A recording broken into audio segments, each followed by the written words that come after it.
नमस्ते, आदाब, सत श्री अकाल। दोस्तों, अब भी पूरी झारखंड में चुनाव के माहौल है।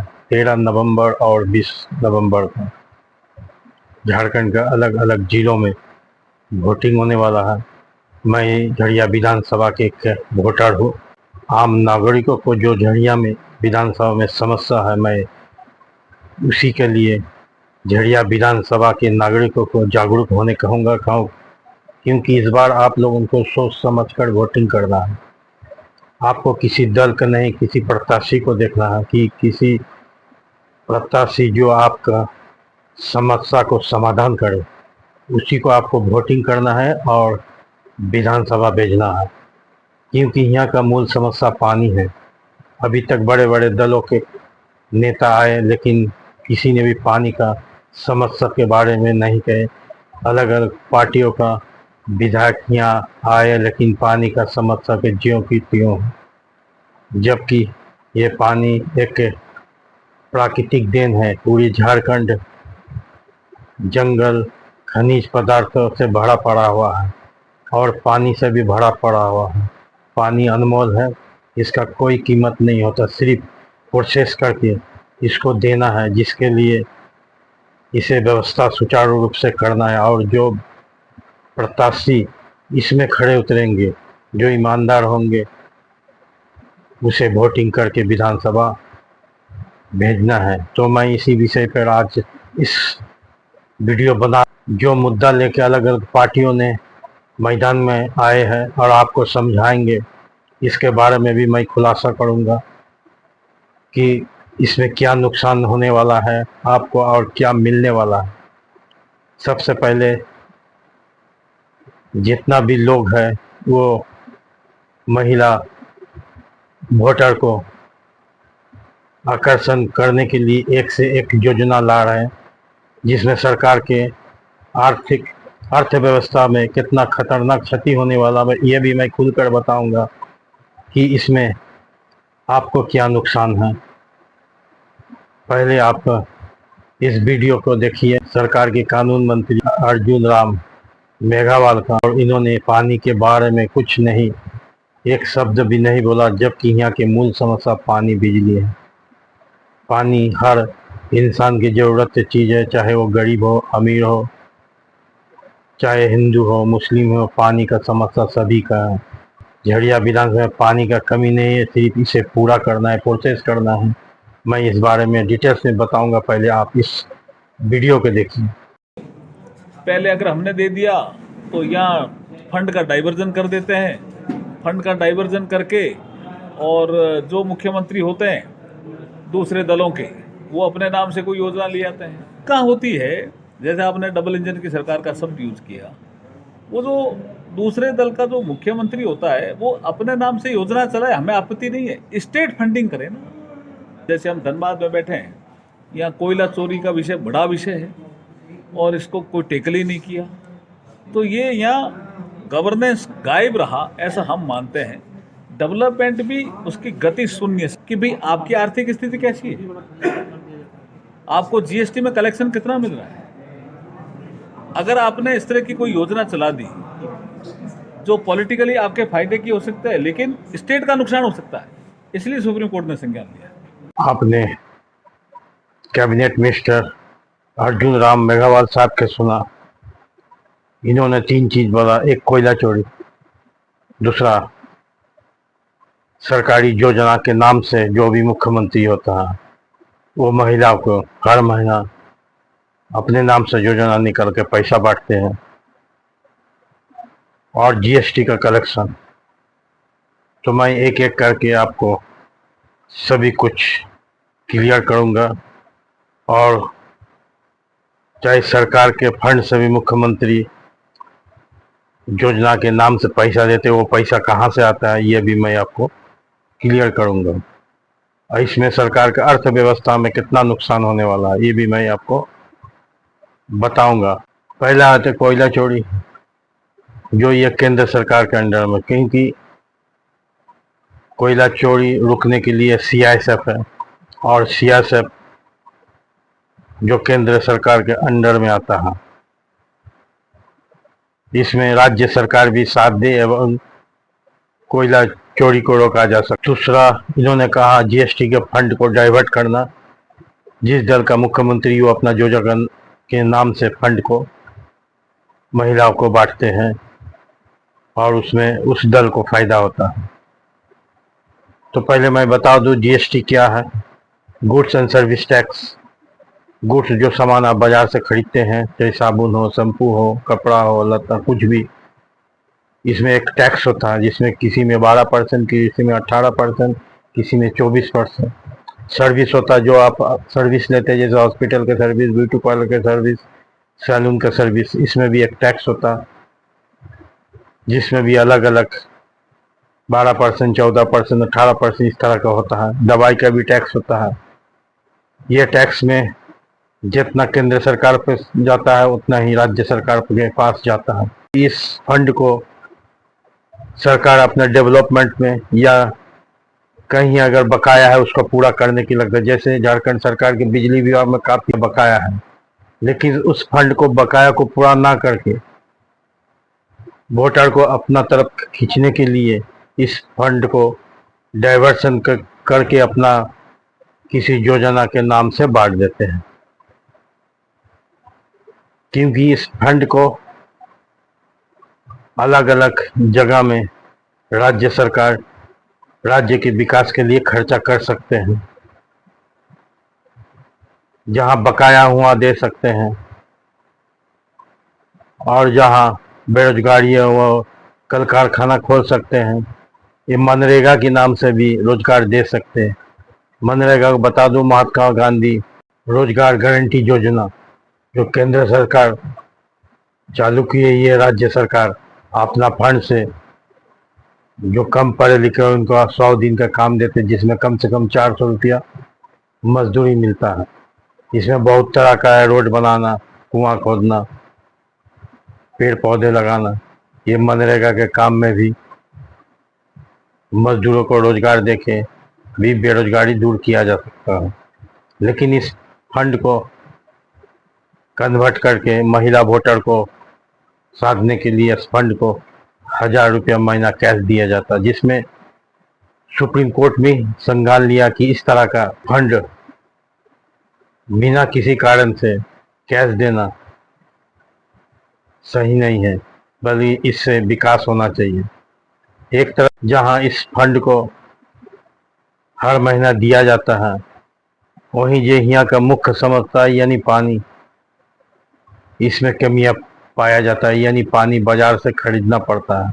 अगर 1000 रुपया महीना है तो आप 10,000 के पानी खरीदते हैं। तो इस तरह का फंड से क्या नुकसान। अगर इसी से रोजगार दिया जाएगा तो वो कमी पूरा हो जाएगा। जैसे पानी का भी सुचारू रूप से संचालन किया जाएगा। जैसे पानी फिलहाल जो देखते हैं माडा डिपार्टमेंट, इनको सरकारी सुविधा दिया जाएगा तो ये भी मन लगा कि 8 घंटा जो और भी सरकारी कर्मचारी है उसी की तरह काम करेंगे और जनता को पानी का समस्या पूरा हो जाएगा।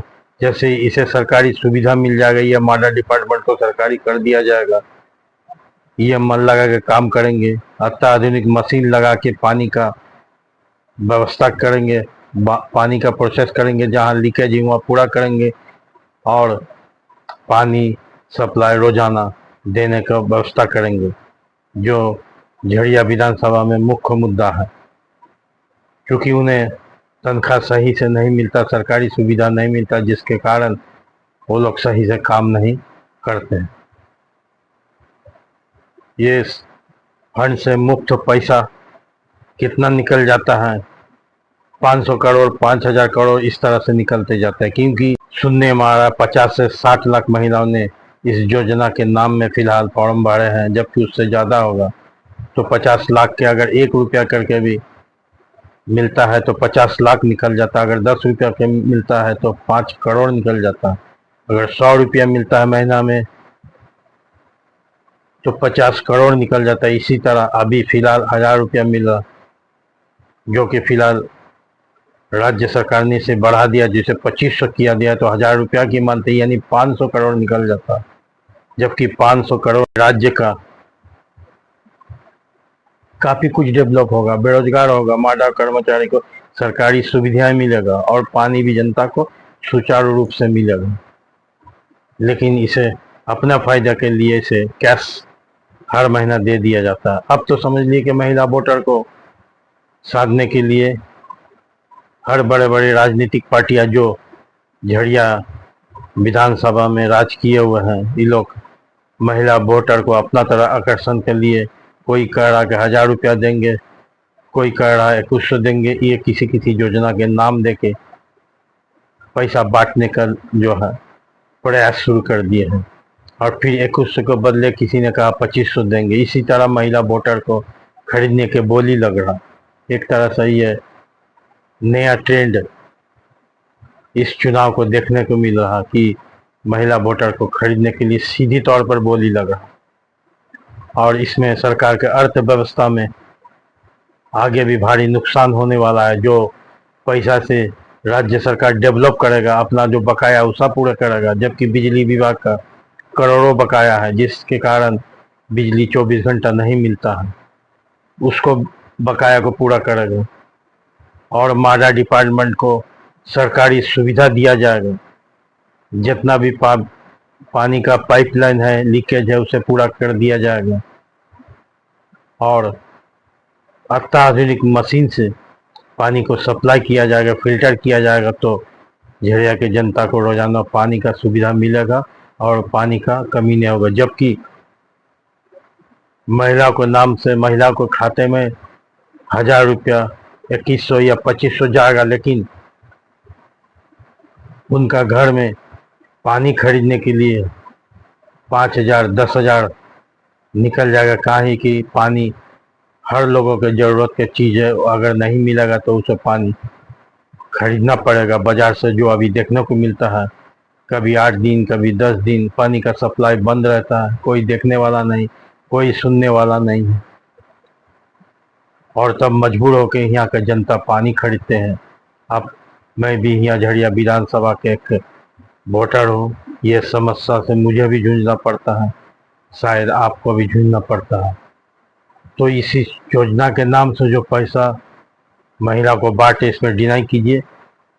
अभी मौका है, यहाँ 20 तारीख को चुनाव है, आप ऐसे प्रत्याशी को चुनिए जो झड़िया के मेन मुद्दा यानी पानी, इसको सॉल्व कर सके। बाकी समस्या जो मेघावाल साहब ने कहा कोयला चोरी, ये तो सीआईएसएफ देखेंगे, ये चोरी झारखंड पुलिस और सीआईएसएफ मिलकर रोक सकते हैं। और इसी विषय में किसी ने सुप्रीम कोर्ट में पीआईएल दायर किया, सुप्रीम कोर्ट में इस विषय में संज्ञान लिया। जहां राज्य में डेवलप नहीं है, वहां राज्य सरकार किस तरह से कैश हर महीना महिला को खाते में बांट सकते हैं, क्योंकि इससे राज्य सरकार के अर्थव्यवस्था में भारी नुकसान होगा। तो यहाँ बड़े बड़े पार्टी और बड़े बड़े दल ने आपको क्षेत्र में आके समझाएंगे, बुझाएंगे, आपको लालच देंगे 1000 रुपया, कोई 21 रुपया, कोई 2500 रुपया। लेकिन फायदा क्या होगा जब आपको 2100 2500 घर में आएगा और आप 5000 10,000 के पानी खरीदेंगे।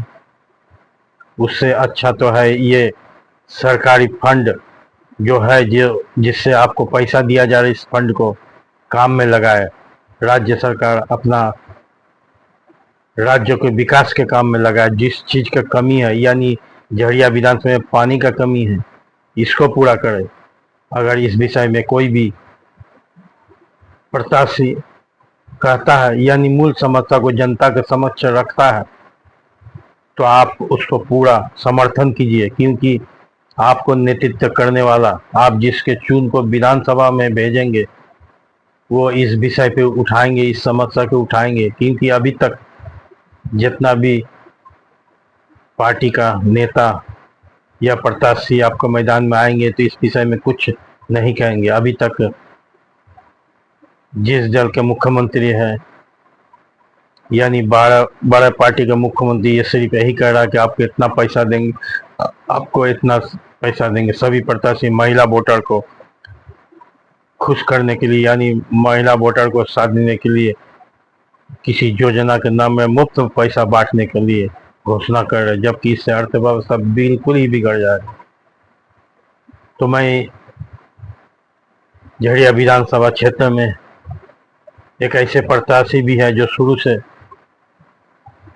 एक पत्रकार भी रहे हुए हैं, एक डॉक्टर भी हैं और एक समाज सेवी हैं, जो खुद एक झरिया विधानसभा के वोटर थे और दूसरे पार्टी को वोटिंग करके विधानसभा भेजे हैं, लेकिन उन्होंने उस समस्या को नहीं किया, जिसके कारण अभी वो खुद एक प्रत्याशी बने हुए हैं। झरिया के एक जनता होने के नाते, उसे समस्या झेलने के नाते, झरिया के जनता के सुख सुविधा के नाते उन्होंने प्रत्याशी बने। उस प्रत्याशी को आप सपोर्ट कीजिए, क्योंकि ये प्रत्याशी एक ईमानदार है, कर्मठ है, जुझारू है और पानी का विषय में हमेशा कहते हैं, आंदोलन भी करते हैं, क्योंकि उनका अगर साथ दीजिएगा वो विधानसभा में जाके आपका समस्या को निदान करेंगे। ये प्रत्याशी है वरिष्ठ पत्रकार मोहम्मद जहरुद्दीन खान। मैंने भी इनको देखा, इनका ईमानदारी देखा और इन्होंने सिर्फ यहाँ के समस्या, चाहे हिंदू हो चाहे मुस्लिम हो, कुछ भी इसको देखे। ये सिर्फ एक वरिष्ठ पत्रकार भी नहीं है, समाज सेवा में मैं इन्हें बहुत दिनों से जानता हूँ। साथ में ये एक डॉक्टर है। आप समझ लीजिए इन तीनों पेशा में ये समाज सेवा का ही पेशा है। इस तरह के इंसान के सोच क्या हो सकता है? ये कभी आपके साथ धोखा नहीं करेंगे कि जिस विषय में वो आपको पास आएंगे उसे ज़रूर पूरा करके रखेंगे, क्योंकि 5 साल से एक बार मौका दीजिए, अगर नहीं मिले प्रश्न पूछने का आपको हक है, क्योंकि मैं जितना तक जानता हूँ ये आपको समस्या को पूरा करेंगे।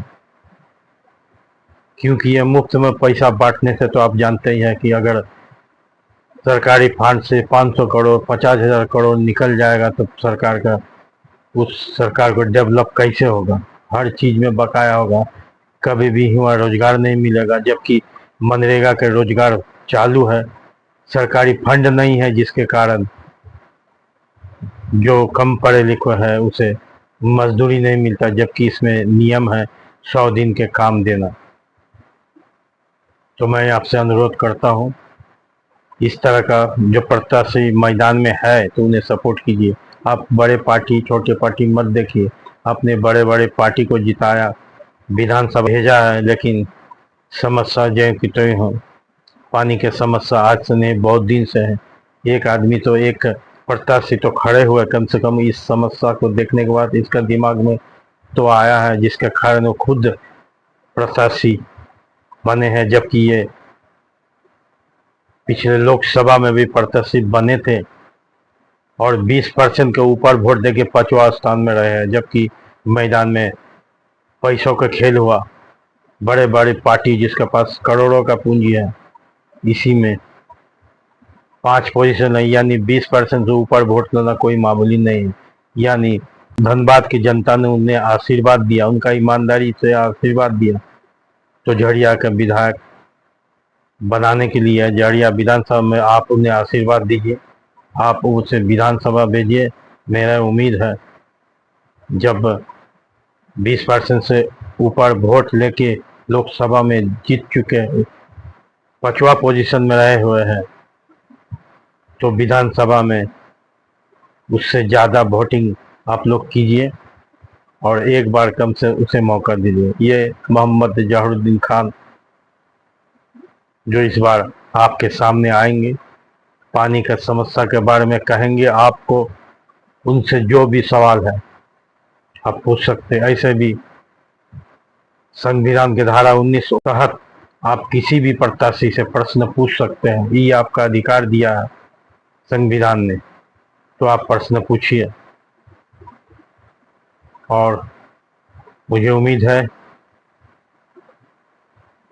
अधिक से अधिक मतों से या भारी मतों से मोहम्मद जहरुद्दीन खान, जो ईमानदार, कर्मठ, जुझारू, एक वरिष्ठ पत्रकार, एक समाज सेवक, एक डॉक्टर, साथ में राष्ट्रीय पत्र संघ प्रदेश का एक अध्यक्ष भी है। इस तरह के ईमानदार प्रत्याशी आपके सामने हैं। इस बार विधानसभा में चूक मत कीजिए। ऐसे ईमानदार और कर्मठ जुझारू प्रत्याशी मोहम्मद जहारुद्दीन खान को जिता के विधानसभा भेजिए। आपको यानी झड़िया विधानसभा में जो मुख्य समस्या पानी बिजली है पूरा होगा, क्योंकि सरकारी फंड को सही इस्तेमाल जब होगा तो राज्य में या विधानसभा क्षेत्र में जरूर से जरूर डेवलप होगा। मैं किसी का पक्ष लेके बात नहीं कर रहा हूँ। आप खुद देखिए, खुद प्रश्न पूछिए और सच्चे और ईमानदार प्रत्याशी को जांच कीजिए, फिर उसे वोट दीजिए। जाति धर्म से अलग हटके सिर्फ अपना क्षेत्र के विकास के लिए मोहम्मद जहारुद्दीन को वोटिंग कीजिए, क्योंकि पानी का समस्या पूरा हो जाएगा तो आपको पानी बाहर से खरीदना नहीं पड़ेगा, ये सोचिए। क्योंकि पैसा देके आप कुछ समय के लिए खुश सकते हैं, लेकिन पानी का बिना आप नहीं रह सकते, क्योंकि पानी नहीं मिलेगा तो आपको बाजार से खरीदना पड़ेगा। ये 1000, 2100, 2500 कोई काम नहीं होगा, वो तुरंत निकल जाएगा पानी खरीदते खरीदते। इसीलिए मैं अपना तरफ से आपको अनुरोध करता हूँ, अधिक से अधिक वोटों से मोहम्मद जहारुद्दीन खान को वोटिंग करके विधानसभा भेजिए। उसके बाद देखिए कि पानी का समस्या पूरा होता है या नहीं, फिर आप उनसे बिना झिझक प्रश्न पूछ सकते हैं। धन्यवाद।